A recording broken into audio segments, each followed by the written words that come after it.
ಬೆಳಗಾವಿ ಜಿಲ್ಲೆ Murugodu police station limit ಅಲ್ಲಿ ಬರುವ ಯರಗಟ್ಟಿ ತಾಲೂಕು ನುಗ್ಗಾನಟ್ಟಿ ಗ್ರಾಮದಲ್ಲಿ ಒಂದು ಡಬಲ್ ಮರ್ಡರ್ ಅಣ್ಣ ತಮ್ಮವನ್ನ ಅವರ ಸಂಬಂಧಿಕರೇ ಕೊಲೆ ಮಾಡಿರೋದು ಕಂಡು ಬಂದಿರುತ್ತದೆ.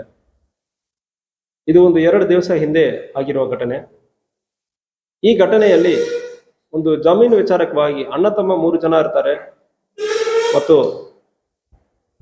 ಅಣ್ಣನಕ್ಕೆ ದೊಡ್ಡವರಕ್ಕೆ ಮಕ್ಕಳು 2 ಜನ, ಮಕ್ಕಳು ಒಬ್ಬರು ಮತ್ತು ಹೆಂಡತಿ. ಬಟ್ ಇವರು ಹಸ್ಬೆಂಡ್ ಅಂಡ್ ವೈಫ್ ಸೆಪರೇಟ್ ಆಗಿರ್ತಾರೆ. ಮತ್ತು 2ನೇ ತಮ್ಮನಕ್ಕೆ ಅವನ ಹೆಂಡತಿಯನ್ನು ಕೊಲೆ ಮಾಡಿರ್ತಾನೆ.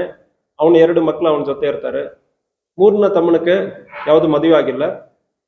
ಇವರು ಅಣ್ಣ ತಮ್ಮ 3 ಜೊತೆ ತಂದೆನೂ ಇರ್ತಾರೆ. ಸೊ 4 ಜನ ಆ ಫ್ಯಾಮಿಲಿಯಲ್ಲಿ ಒಂದೇ ಮನೆಯಲ್ಲಿ ಇರ್ತಾರೆ. ಮತ್ತು 2 ಮಕ್ಕಳು, 2ನೇ ತಮ್ಮನದ 2 ಮಕ್ಕಳು ಕೂಡ ಅಲ್ಲಿಯೇ ವಾಸ ಮಾಡ್ತಾ ಇದ್ದಾರೆ, ಒಂದೇ ಮನೆಯಲ್ಲಿ ವಾಸ ಮಾಡ್ತಾ ಇದ್ದಾರೆ. ಇವರಿಗೂ ಈ ಫ್ಯಾಮಿಲಿಯಲ್ಲಿ ಇರೋವರೆಗೂ ಫಸ್ಟ್ ಮಗನಾದ ಯಲ್ಲಪ್ಪ ಫಕೀರಪ್ಪ ರಾಮಣ್ಣವರು, ಇವನ ಹೆಂಡತಿ ಸುಮಾರು 10-12 ವರ್ಷವಾಗಿ ಬೇರೆ ಕಡೆ ಇರ್ತಾರೆ. ಇವನ ಹೆಂಡತಿ ಬಂದ್ಬಿಟ್ಟು ನಮಗೆ ಪಾಲು ಕೊಡಬೇಕು, ಆಸ್ತಿಯಲ್ಲಿ ಸುಮಾರು 9 ಎಕರೆ ಪಾಲು ಇದೆ, ಅದರಲ್ಲಿ 1 ಎಕರೆ ಮಾರಾಟ ಮಾಡಿದ್ದಾರೆ. ಮತ್ತು ನನಗೆ ಬರಬೇಕಾಗಿರೋ ಪಾಲು ಸುಮಾರು 1 ಎಕರನ್ನು ಮತ್ತು ಕೊಡಿ ಅಂದ್ರೆ ಕೋರ್ಟಲ್ಲಿ ಕೇಸು ಕೂಡ ಹಾಕಿರ್ತಾರೆ. ಮತ್ತು ಸರ್ವೆ ಆಗಿರ್ತದೆ.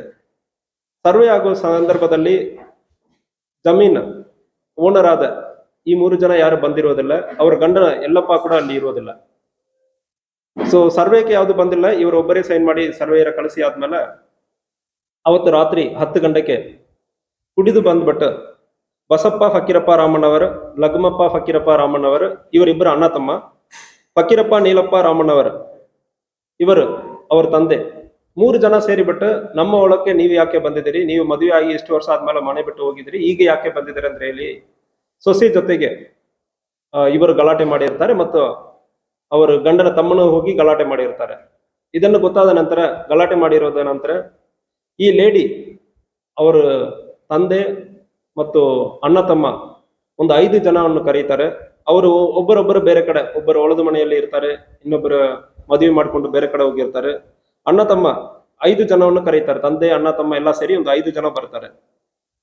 ದೇವಪ್ಪ ಮಹದೇವಪ್ಪ, ಲಗ್ಮಪ್ಪ ಮಹದೇವಪ್ಪ ಮತ್ತು ಈ ಲೇಡಿ ಅಣ್ಣವ ಯಲ್ಲಪ್ಪ ಅವರ ತಂದೆಯಾದ ಮಹದೇವಪ್ಪ ಶಿವಲಿಂಗಪ್ಪ, ಶಿವಾನಂದ್ ಮಹದೇವಪ್ಪ ಮತ್ತು ಶಿವಲಿಂಗಪ್ಪ ಮಹದೇವಪ್ಪ, ಒಟ್ಟು ಈ 5 ಜನ ಜೆಂಟ್ಸ್ ಮತ್ತು ಅಣ್ಣವ ಯಲ್ಲಪ್ಪ ಇವರು 6 ಜನನು ಸೇರ್ಕೊಂಡು ಹೋಗಿ ಸುಮಾರು ರಾತ್ರಿ 12 ಗಂಟೆಗೆ ನುಗ್ಗಾನಟ್ಟಿಯಲ್ಲಿ ಇರುವ ಅವರ ಮನೆಗೆ ನುಗ್ಗಿ ಹೊಡೀತಾರೆ. ಕಟ್ಟಿಗೆ ಮತ್ತು ಕಲ್ಲು ತಗೊಂಡು ಹೊಡೀತಾರೆ. ಅದರಲ್ಲಿ ಅಣ್ಣವ ಅವರ ಗಂಡನ ತಮ್ಮನ 2 ಜನನು ಕೂಡ ಡೆತ್ ಆಗಿರ್ತಾರೆ. ಬಸಪ್ಪ ಫಕೀರಪ್ಪ ರಾಮಣ್ಣವರ್, ಲಗಮಪ್ಪ ಫಕೀರಪ್ಪ ರಾಮಣ್ಣವರ್ ಗಂಭೀರವಾದ ಗಾಯಗೊಂಡು ಮೃತಪಟ್ಟಿರ್ತಾರೆ. ಫಕೀರಪ್ಪ ನೀಲಪ್ಪ ರಾಮಣ್ಣವರು ಅವರು ಕೂಡ ಇಂಜುರಿ ಆಗಿರ್ತದೆ. ಅದೇ ಮನೆಯಲ್ಲಿ ವಾಸವಾಗಿರುವ 2 ಮಕ್ಕಳು ಸ್ವಲ್ಪ ಮೈನರ್ ಇಂಜುರೀಸ್ ಇತ್ತು. ಎಲ್ಲರಿಗೂ ಗಂಭೀರವಾದ ಗಾಯ ಆಗಿರೋದು ಮತ್ತು ಕೊಲೆ ಆಗಿರೋದ್ರಿಂದ ಈ ಕೇಸಲ್ಲಿ ಸಂಬಂಧಪಟ್ಟ 6 ಜನರನ್ನು ಕೂಡ ಆಲ್ರೆಡಿ ಅರೆಸ್ಟ್ ಮಾಡಲಾಗಿದೆ. ಮತ್ತು ಬೇರೆ ಯಾರು ಇದರಲ್ಲಿ ಸಹಕಾರ ಕೊಟ್ಟಿದ್ದಾರಾ, ಬೇರೆ ಯಾರು ಜೊತೆಗೆ ಬಂದಿದ್ದಾರೆ ಎಂಬುದರ ಬಗ್ಗೆ ತನಿಖೆ ನಡ್ತಾ ಇದೆ. ಸೊ ಇದು ಒಂದು ಗಂಭೀರವಾದ ಅಪರಾಧವನ್ನು ಪರ್ಸನಲಿ ನಾನು ಮತ್ತು DSP ಇನ್ಸ್ಪೆಕ್ಟರ್ ಎಲ್ಲ ಪರಿಶೀಲನೆ ಮಾಡಿ ತಕ್ಷಣ ಅಕ್ಯೂಸರನ್ನು ಕೂಡ ಸೆಕ್ಯೂರ್ ಮಾಡಲಾಗಿರ್ತದೆ.